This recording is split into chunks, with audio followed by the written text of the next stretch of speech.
All right, we're going to start with the question about the tech you use every single day. But believe me, by the end, we're going to be looking at a completely new, kind of mind-bending picture of reality itself. So, think about the Bluetooth signal connecting your phone to your headphones, maybe right this very second. We all kind of picture it as this, this invisible, microscopic little data beam, right? But what if it was something you could actually almost cup in your hands? Seriously, how big do you think that wave is? Get this, it's about 12.5 centimeters. Yeah, the length of a pencil. Each and every wave of that Bluetooth signal is that big. This isn't some tiny little sci-fi beam. It's a real physical wave pulsing through the space all around us.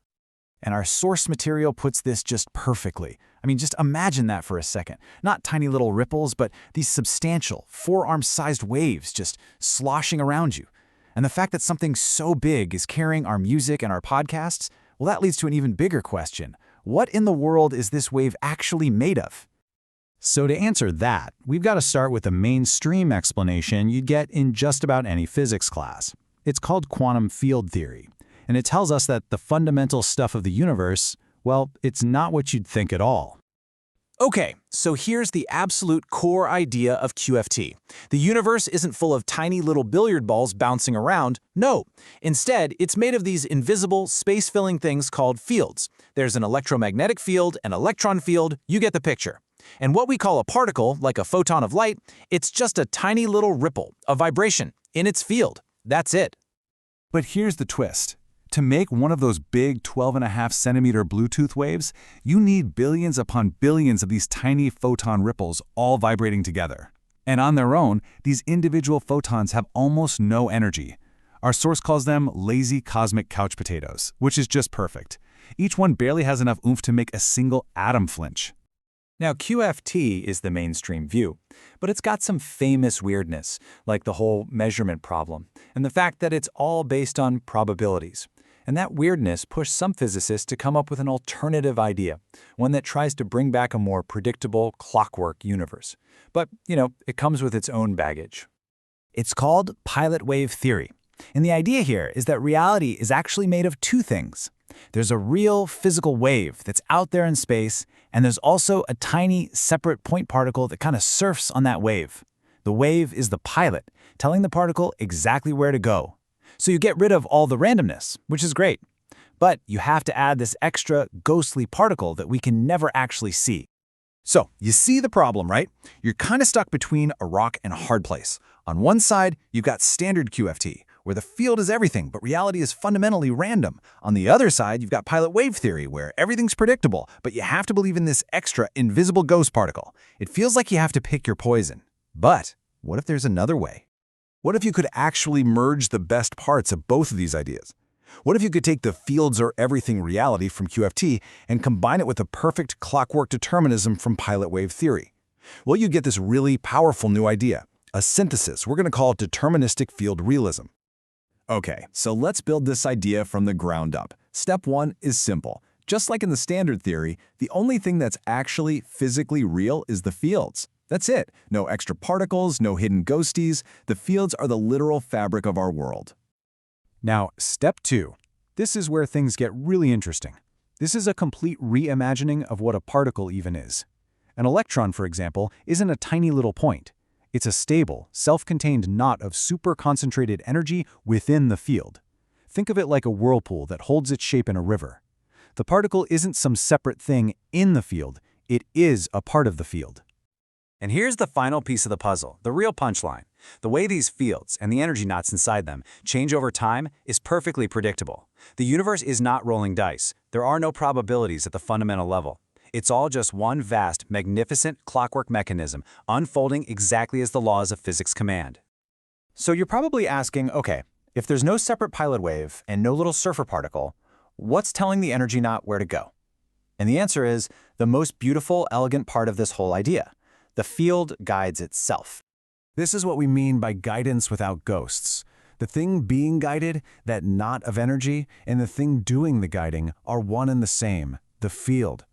All the instructions for its own motion are written right into the very structure of the field itself. The map is the territory. So here's how it all breaks down. You start with just the fields. Within those fields, these stable knots of energy form. Those are our particles. And then, the way the energy flows and the phase of the field around that knot, well, that acts like an internal blueprint, telling the knot exactly where to move.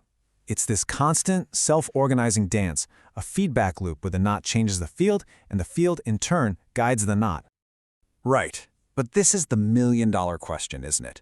If the whole universe is just this sea of fields, why doesn't all the energy just spread out? Why doesn't it become this thin, uniform soup? Why on earth does it clump up into these incredibly stable knots that we call particles?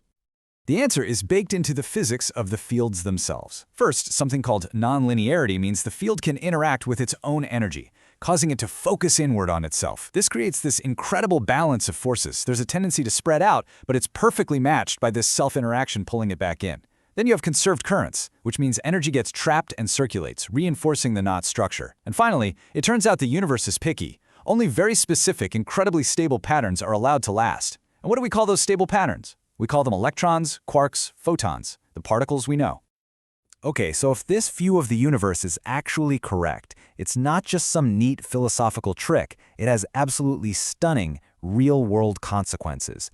It basically suggests that the boundary between pure energy and solid matter is something we could, one day, learn to control. And this quote really gets to the heart of it. In this view, there is no hard line between a particle and a wave. There's just the field. A particle is simply a part of the field that's highly localized, super concentrated. A wave is just a part of the field that's more spread out. It's not a switch, it's a spectrum. And this leads to some predictions that sound like they're straight out of science fiction, but are actually testable. It suggests that if you could focus a field with enough insane energy, like with incredibly powerful lasers, you could literally force that energy to cross a threshold and condense into a stable particle knot. You could make matter out of pure light, and you could do the reverse. You could disrupt a knot and dissolve a particle back into a diffused wave. You could even steer matter by just sculpting the field around it. You know, this whole framework also cleans up one of the weirdest and most confusing ideas in all of physics, so-called virtual particles. In the standard story, there are these magical ghosts that pop in and out of existence from nothing. But in this new view, they're much simpler. They are real, physical wiggles in a field, but they're just too unstable, too short-lived to ever form a proper, lasting knot. They're not virtual at all. They're just fleeting. And that really brings us to the final, provocative thought. If particles aren't fundamental, indestructible little marbles, if they are, instead, just stable, self-sustaining patterns of energy in a field, then what's really stopping us, someday, from learning how to edit those patterns, to rewrite them? This reframes the very nature of matter from something fixed and solid into something dynamic, configurable, and maybe, just maybe, ultimately programmable.